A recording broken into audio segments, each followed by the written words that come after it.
Anna Smartster, professor at the University of Oslo in Norway, published her medical theory on whole body gestational donation on November 18, 2022.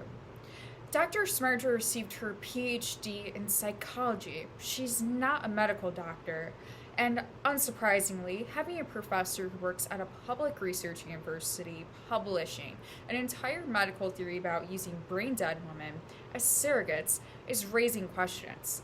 In fact, Nicole Felice, professor of philosophy at Trent University, addresses Smartster's medical theory in an open letter published by Impact Ethics on February 27, 2023. To which the feminist critique is simple. Women with uteruses are more than their ability to give birth. However, SciTech of February 12, 2023 heralds whole body gestational donation, citing it as a progressive step forward for families, forcing us to ask the question, a step back for feminists around the world, yet apparently a step forward for families. Is whole body gestational donation ethical, let alone necessary?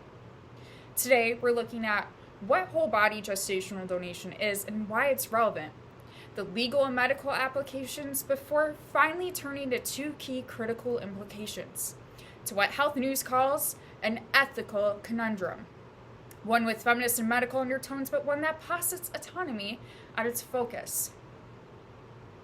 In early 2023, Anna Smartster first published her medical theory to the National Institute of Health.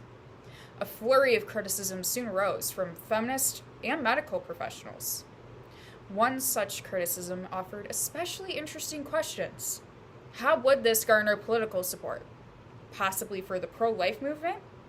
Smartster's theory must be discussed. First, what it is, and second, how it works.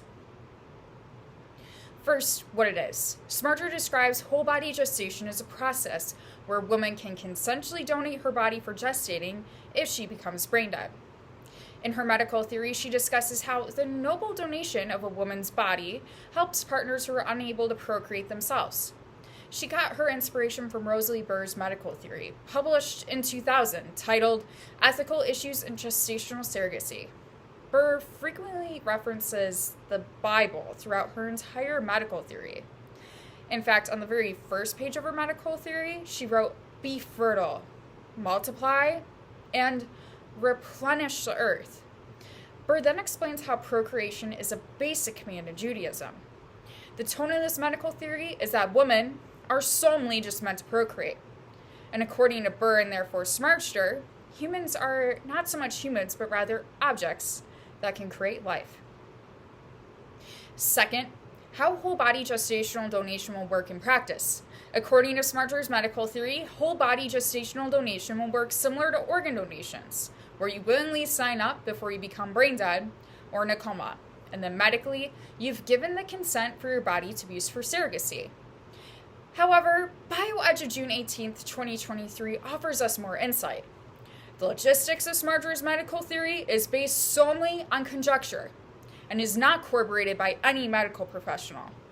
In fact, according to the National Institute of Health on March 22, 2023, medical professionals deem consent as an important aspect of organ donation.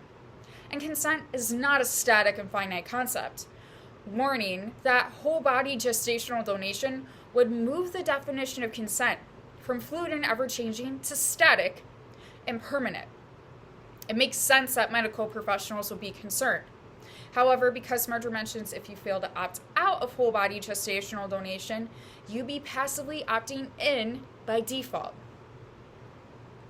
A Texas woman who became brain dead on the 14th week of her pregnancy, Marlise, specifically had a DNR. Doctors at John Peter Smith Hospital, however, refused to pull the plug. Her husband, in turn, Mr. Munzo, tried suing the hospital that prolonged her life, only for Texas courts, according to the stipulation of facts on January 14, 2014, to cite, the sole donation for surrogacy is not a sufficient enough reason to deny life-prolonging treatment. Now that we understand the origins of this theory, let's look at how it would be applied to aspects of our society concerning medicine and legality. First, using brain dead people as surrogates creates a deficiency for hospitals and surrogate parents. in the country of Norway, where Anna Smarter first published her medical theory on whole body gestational donation, being admitted to a hospital is free. However, life-prolonging measures such as life support come with extra charges. Christina Johnson tells NPR it costs 4,000 euros of $4,280 in the United States to be hooked up to life support. In a 2023 interview, Smarter is asked, who would be responsible for this fine? The family, the government, or the hospital? She empathetically responded, whether you opt in consensually or passively, you are responsible for the fine. If this practice were to be implemented today, according to her own words, the patient would be responsible, and therefore their family, for a decision they may have not even consented to. Second, there's a difference between medical death and legal death. According to the National Institute of Health, in 2022, medical professionals deemed humans brain dead when they no longer have cognitive thoughts, meaning they're legally dead. However, a human is deemed medically dead when their heart stops beating. Therefore, if a woman hypothetically donated her body for gestating, she cannot give consent to what's happening to her legally. Smarter's medical theory hinges on the idea of consent being given before the surrogates become brain dead. But legally, and more importantly ethically, it is impossible to give consent to something after you become brain dead. More importantly, if a woman were to hypothetically donate her body for gestating, medically it could be deemed as consensual. But legally, it would be deemed as assault.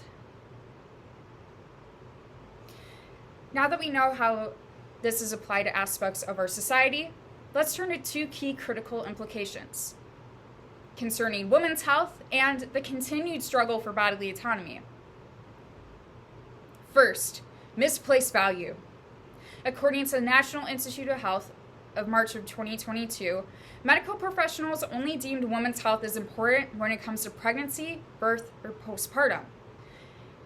And we should not be shocked. Chloe Bird, professor of policy analysis at Parade Rand Graduate School, explains that clinical studies that focus around women typically only focus on pregnancy, birth, and childbirth.